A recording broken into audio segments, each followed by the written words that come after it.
I never thought I'd be thanking my parents for making me sleep in the basement, but life has a way of turning the darkest spaces into stepping stones. Before I tell you how I ended up owning the mansion where my sister's wedding turned into the most memorable day of my life, let me know where you're watching from in the comments. If you've ever been the less favored child or had to fight for your place in your own home, this story is for you. Hit that like button because the revenge in this story is sweeter than wedding cake. My name is Olivia Bennett, and at 28, I've learned that the best revenge isn't served cold. It's served with a perfectly timed property deed. But let me take you back to where it all began, in that basement that my parents claimed was good enough for me. Our house in suburban Boston was a sprawling Victorian mansion, a family heirloom passed down through generations. From the outside, with its pristine white paint and perfectly manicured gardens, it looked like the embodiment of the American dream. Inside, it was a monument to family favoritism that would make Cinderella's stepmother look fair-minded. My sister, Madison, was 3 years younger than me but somehow always managed to be the center of our parents' universe. From the moment she was born, with her perfect blonde curls and winning smile, she became their golden child. I, with my quiet nature and practical mindset, became the family afterthought. The basement bedroom became my space when I was 12. Right after Madison decided she wanted the master suite I'd been using. Your sister needs more space for her dance trophies and social activities, Mom explained, not meeting my eyes as she helped move my belongings down the creaking stairs. Besides, you're always reading or studying. You don't need all that room. The basement was technically finished, but that's being generous. The concrete floors were covered with thin carpet that did little to mask the cold, and the walls were bare cinderblock painted a depressing shade of beige. A small window near the ceiling let in just enough natural light to remind me of what I was missing upstairs. Meanwhile, Madison's new suite was a showcase of parental devotion. They renovated it completely, custom closets, a private bathroom with a spa tub and a sitting area for her friends. Madison needs to maintain certain social standards, Dad would say whenever I questioned the disparity. You don't understand the pressure she's under. The pressure of being perfect, I supposed, while I dealt with the pressure of being forgotten. My only ally in the house was our grandmother, Eleanor, who lived in the East Wing. She had grown up in the mansion and knew every creaky floorboard and hidden corner. This house has secrets, she would tell me during our late-night talks in her cozy sitting room. And sometimes, dear heart, being underestimated is your greatest advantage. Grandma Eleanor was different from my parents. Where they saw Madison's social butterfly nature as a sign of success, Grandma appreciated my quieter strengths. She was the one who helped me transform my basement space into something livable, bringing down her old Persian rugs to cover the cold floor and hanging vintage tapestries to warm the walls. More importantly, she taught me about the house's history and the family's financial legacy. Your great-great-grandfather built this place, she'd say, showing me old photographs and documents. He believed in building things to last, both houses and fortunes. I threw myself into academics and part-time jobs, knowing education was my ticket to independence. By 16, I was working at the local library after school and on weekends. My parents barely noticed my absence, too busy attending Madison's cheerleading competitions and social events. The contrast in their parenting became almost comical. When Madison got her first B+ in English, our parents hired a private tutor. When I made valedictorian, they missed the ceremony because Madison had a regional dance competition. You don't need the recognition, Mom said when I showed her my acceptance letter to Harvard. You've always been self-sufficient. She said it like it was a character flaw rather than a survival skill I'd developed out of necessity. The basement became my sanctuary and classroom. I learned to manage money by tracking every dollar earned from my jobs. I learned patience by planning my escape. And I learned resilience from the constant reminder that in my parents' eyes, I would always be the basement daughter. Grandma Eleanor's guidance became more focused during my high school years. She wasn't just teaching me about family history anymore. She was teaching me about investment, property management, and the power of quiet accumulation of wealth. The basement has made you strong, she told me one night after a particularly difficult family dinner where my parents had praised Madison's mediocre grades while ignoring my scholarship offers. It's taught you to build your own foundation. I didn't understand the full meaning of her words then, but I would later. College applications became another exercise in family dynamics. Madison applied to state schools with good social scenes. I applied to top-tier universities with strong business programs. When acceptance letters arrived, my parents' reactions were predictable. Harvard? That's so expensive, Olivia. Dad frowned at my acceptance letter. And Boston's so far from home. The same day they celebrated Madison's acceptance to a local college by buying her a new car. You can take out loans, Mom suggested, not looking up from planning Madison's graduation party. You're good with money. You'll figure it out. What they didn't know was that Grandma Eleanor had been preparing for this moment. The night after the college discussion, she invited me to her sitting room and pulled out a heavy manila envelope. Your great-great-grandfather believed in education, she said, sliding the envelope across the table. He set up a trust for his descendants' education. Your parents never asked about it, too focused on their own inheritance. But you, my dear, are exactly the kind of student he wanted to support. Inside the envelope was documentation of a substantial educational trust, more than enough to cover Harvard's tuition and living expenses. Why didn't you tell them about this?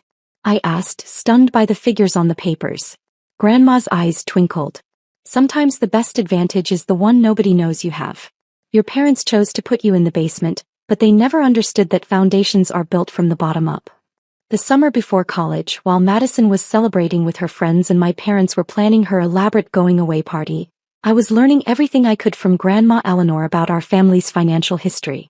The mansion, it turned out, was part of a larger property portfolio that had been carefully managed through generations. The current ownership was complex, with shares divided among family members through various trusts and holdings. Pay attention, Grandma would say as she walked me through property documents and financial statements. Knowledge is power, especially when others underestimate your ability to understand it. The day I left for Harvard, my parents gave me a perfunctory goodbye, distracted by Madison's drama over her roommate assignments at the local college. Grandma Eleanor hugged me tightly and whispered, "Remember, the basement taught you to see what others miss. Don't waste that lesson." I didn't. At Harvard, I doubled in business and real estate development, working internships during every break. While Madison posted sorority pictures and partied, I was learning how to navigate property laws and investment strategies. My parents' dismissal of my achievements continued through college.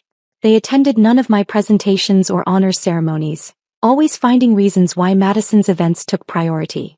You understand, Mom would say. You're the independent one. I did understand, but not in the way they meant. I understood that their perception of me as the basement daughter had nothing to do with my worth and everything to do with their limitations. During my junior year, Grandma Eleanor's health began to decline.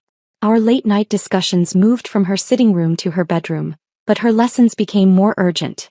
The mansion isn't just a house, she told me one night, her voice weaker but her eyes sharp as ever.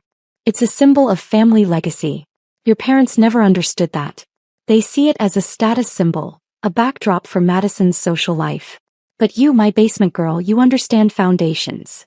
She passed away during my senior year, leaving one final lesson in her will. The reading of the will was held in the mansion's library, with the family gathered in their usual positions. My parents and Madison front and center, me in the back like a shadow. The lawyer's announcement stunned everyone. Grandma Eleanor had left me her substantial investment portfolio and her shares in the family property holdings. To my parents and Madison she left only personal items and a small trust. There must be some mistake, Dad protested, face reddening. Eleanor wouldn't leave everything to the basement daughter? I finished for him, speaking up from my corner. Maybe she saw something you didn't. That day marked the beginning of a shift, though my parents tried to ignore it. They continued treating me as an afterthought, even as I graduated summa cum laude and began building my own real estate investment firm. Madison's life continued on its predictable path. She took a job at a local boutique, more focused on social media influence than career growth. When she met Bradley Winston, son of a prominent local family, my parents were ecstatic. Finally, a wedding to plan. Mom gushed during one of our rare family dinners. We'll host it here, of course. The mansion will be perfect. I sat quietly, letting them plan their perfect event in what they still thought of as their perfect house. They had no idea that I'd been quietly acquiring more shares in the family properties through various investment vehicles. They didn't notice when I started having repairs done on the mansion, assuming it was part of their regular maintenance. They didn't question when I hired landscapers to restore the gardens to their original glory. The basement suite needs renovation, Mom mentioned one day, not looking at me. Bradley's family might want to stay over during wedding events. I smiled, thinking of my old room. Don't worry about the basement, I said. I'll take care of it. They assumed I meant I'd clean it up, never questioning why I had the authority to make renovation decisions. They were too busy planning Madison's perfect wedding to notice that their perfect world was about to shift dramatically. The weeks leading up to the wedding were a flurry of activity. Florists, caterers, and decorators transformed the mansion into a fairy tale setting. Madison held court in her master suite, now filled with wedding gowns and bridesmaids' dresses. I watched it all from my newly renovated office in the city, waiting for the perfect moment to reveal what the basement daughter had been building all these years. The morning of the wedding arrived bright and clear, perfect weather for the outdoor ceremony planned in the mansion's gardens. As I dressed in my bridesmaid's gown, Madison had included me more out of obligation than affection. I thought about Grandma Eleanor's words about foundations and legacies. The time had come to show everyone exactly what the basement had taught me about building from the bottom up. The 6 months leading up to Madison's wedding were a masterclass in family obliviousness. While my parents and sister focused on creating the perfect fairy tale wedding, I was finalizing the last pieces of my carefully constructed plan. My company, Foundation Capital Investments, had grown significantly since its launch 3 years after my Harvard graduation. What started as a small real estate investment firm had expanded into a major player in the Boston property market. Of course, my family remained blissfully unaware of my success, still introducing me as Madison's sister at family gatherings. Olivia does something with apartments, Mom would vaguely explain when pressed, before quickly shifting the conversation back to Madison's wedding plans or Bradley's promising career in his family's law firm. The irony was that by this point my real estate portfolio included several premium commercial properties in downtown Boston, including the building where Bradley's law firm rented office space. I'd attended their lease renewal meetings under my company's name, OB Enterprises, while Bradley had no idea he was negotiating with his future sister-in-law. 3 months before the wedding I made my final move. Using a combination of Grandma Eleanor's inherited shares and my own acquisitions, I consolidated ownership of the mansion under my company's umbrella. The paperwork was filed quietly, the transfer of ownership handled discreetly through my attorneys. My parents, caught up in wedding preparations, signed the documents I presented without reading them carefully, assuming they were routine property maintenance authorizations. Just handling some updates for the wedding, I explained, watching them scrawl their signatures on papers that effectively transferred their remaining ownership rights to me. The mansion's renovation became my personal project, though my family assumed I was just being helpful with wedding preparations.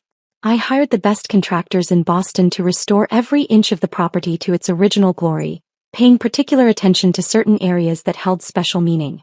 The basement, my old room, was transformed into a state-of-the-art wine cellar and tasting room, with custom wooden racks and climate control systems.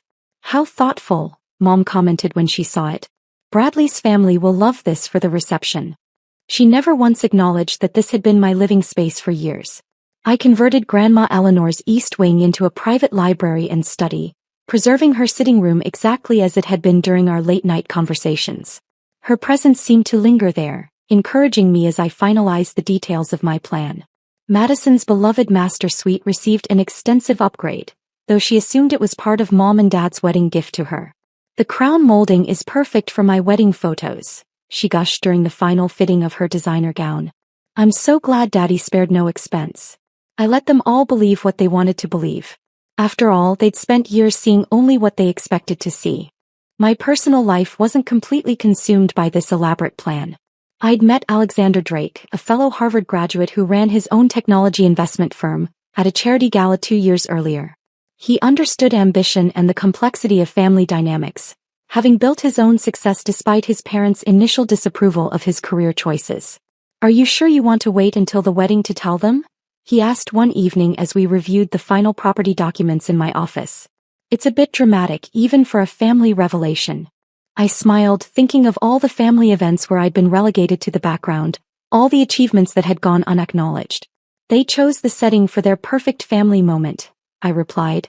"It seems fitting to use it for mine." Alex understood. He'd been my date to enough family dinners to see how they treated me, how they dismissed my contributions while fawning over Madison's latest social media milestone or Bradley's minor legal victories. The week before the wedding, I moved into the mansion's west wing, supposedly to help with last-minute preparations. My parents were too preoccupied with the arriving guests to question why I was setting up an office in what had been my father's study. I spent those nights walking the halls of my house, because it was mine now, every square foot of it, remembering all the moments that had led to this. The kitchen where I'd eaten quick dinners alone while the family celebrated Madison's achievements in the dining room. The grand staircase I'd been told not to use because Madison's friends might come over. The basement that had taught me to build my own light in the darkness. Wedding guests began arriving 3 days before the ceremony. Bradley's family, the wealthy Winstons, took over the newly renovated guest suites. My parents fawned over them, eager to impress their future in-laws with what they still thought of as their family mansion. "The house has been in our family for generations," Dad boasted during the rehearsal dinner hosted in the formal dining room. "We've maintained all its original grandeur." I caught Alex's eye across the table, noting his subtle smirk. He'd helped me review the property's maintenance records during the acquisition. My parents had actually neglected significant structural issues over the years, too focused on surface appearances. It had taken considerable investment on my part to restore the mansion's true grandeur. The night before the wedding, I found Madison in her suite, surrounded by wedding finery. For a moment, looking at her surrounded by luxury she'd always taken for granted, I felt a twinge of sympathy. She'd been shaped by our parents' favoritism as much as I had, just in a different way. "Need any help?" I offered, standing in the doorway. She looked up, surprised. We'd never been close, our relationship defined by the roles we'd been assigned in childhood. "Thanks, but I've got my bridesmaids coming over."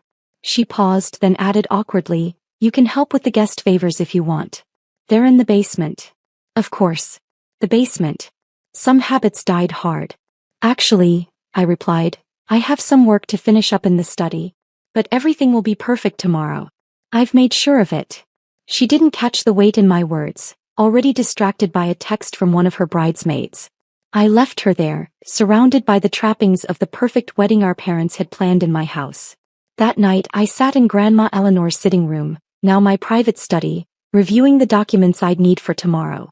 The property deed, ownership transfers, renovation receipts. Everything that proved what the basement daughter had built while they weren't paying attention.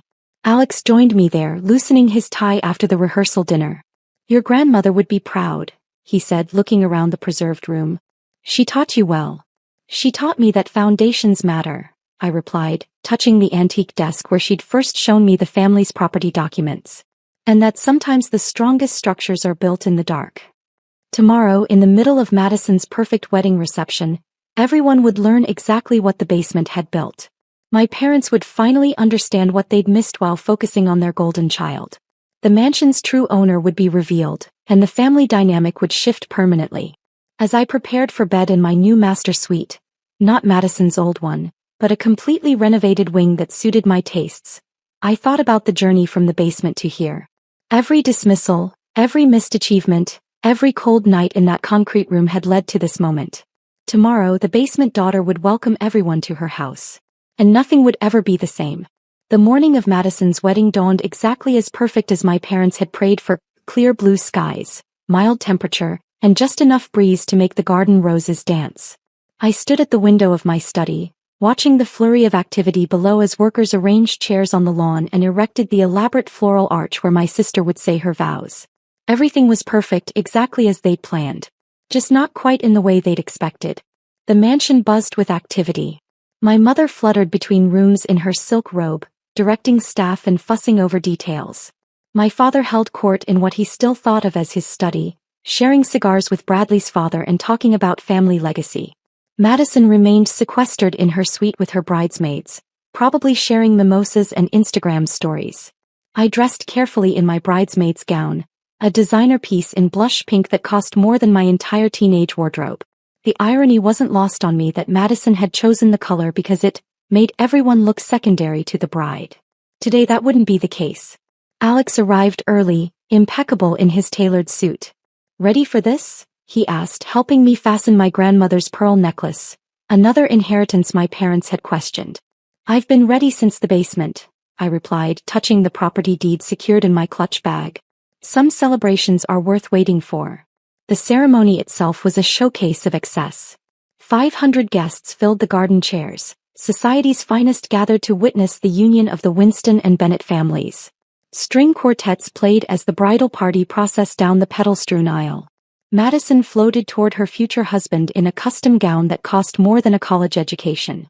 I played my part perfectly, holding my sister's bouquet and smiling for photographs. My parents beamed from the front row, their golden child's perfect day unfolding exactly as they'd imagined. Bradley's parents sat beside them, already discussing future family gatherings at the Bennett estate. After the ceremony, guests moved to the reception tent set up on the east lawn. Crystal chandeliers hung from the ceiling, their light catching on hand-painted china and silver settings for hundreds. The champagne alone cost more than my first car, though now I was the one who had signed off on the expenses. The first hint that something was different came during the father-daughter dance. Dad, slightly flushed from champagne, took the microphone to make a toast. "Welcome everyone to our family home," he began, gesturing grandly.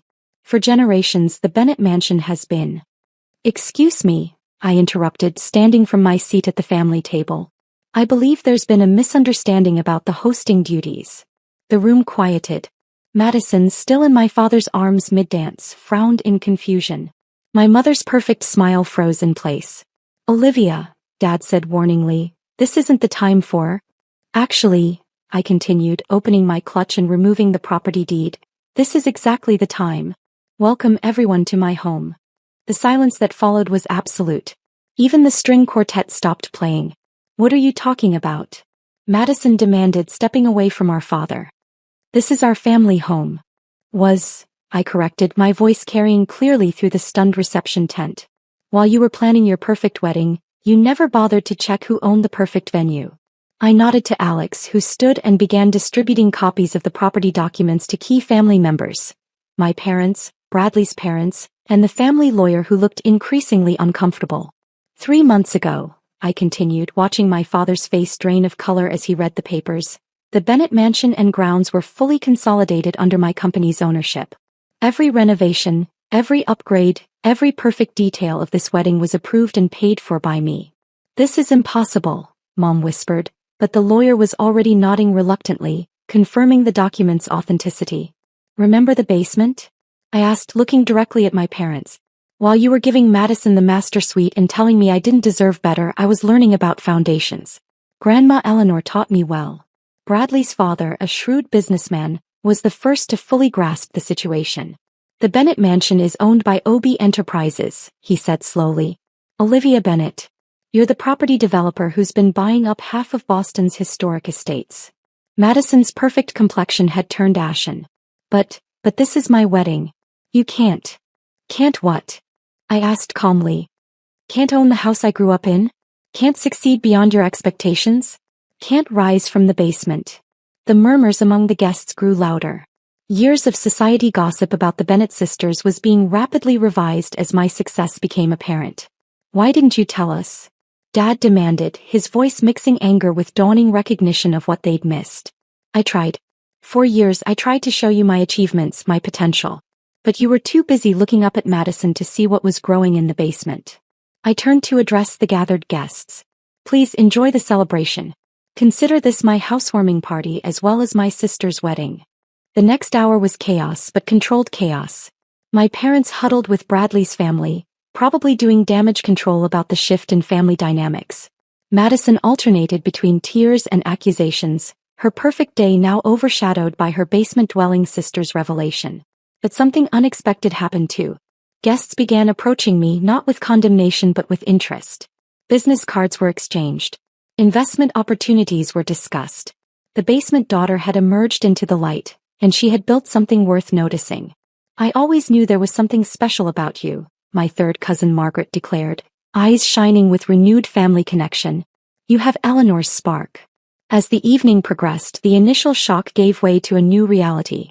My parents aged years and hours, their carefully constructed narrative of family success crumbling around them. Madison's glow dimmed as she realized she was no longer the center of attention at her own wedding. Bradley, to his credit, handled the situation better than expected. "I should have known," he said when we spoke privately. "The lease negotiations for our firm's offices were too professional to be the old Bennett management." Near midnight, as the celebration wound down, I found myself in Grandma Eleanor's sitting room, my sitting room now. My parents appeared in the doorway, looking uncertain for the first time in my memory. "Why this way?" Mom asked quietly. "Why at Madison's wedding?" I considered the question, touching the desk where Grandma had first taught me about property values and family legacy. Because you gave me the basement and told me I deserved nothing better, I replied. I needed you to understand that the basement built something you never saw coming. We underestimated you, Dad admitted, looking older than I'd ever seen him. We were wrong. Yes, I agreed simply. You were. They left shortly after, their perfect world permanently altered. Madison and Bradley departed for their honeymoon, though the celebration had become more of a coming-out party for the family's true success story. Alex found me later in what had been my basement room, now a premium wine cellar. How does it feel? He asked, pulling me close. I looked around the transformed space, remembering the cold concrete and thin carpeting. It feels like foundation, I replied. Sometimes you have to start in the basement to build something strong. The mansion settled around us, creaking and sighing as old houses do. But now it spoke of different things, not of favoritism and forgotten daughters, but of persistence and quiet triumph. The basement daughter had risen, bringing with her all the lessons learned in the dark. 3 months after the wedding, I received a letter from Madison. Her perfect life had shifted. Bradley's firm was now my tenant, and her social circle had to reconcile her carefully curated image with her more successful sister. I never saw you, she wrote. None of us did. I'm sorry for that. I read the letter in my study, surrounded by the evidence of what can be built from a basement foundation. Outside, garden workers were preparing the grounds for winter, following my instructions to preserve Grandma Eleanor's beloved roses. The basement had taught me patience, resilience, and the power of being underestimated. It had shaped me into someone who could rise above expectations and build something lasting. Welcome to my house indeed.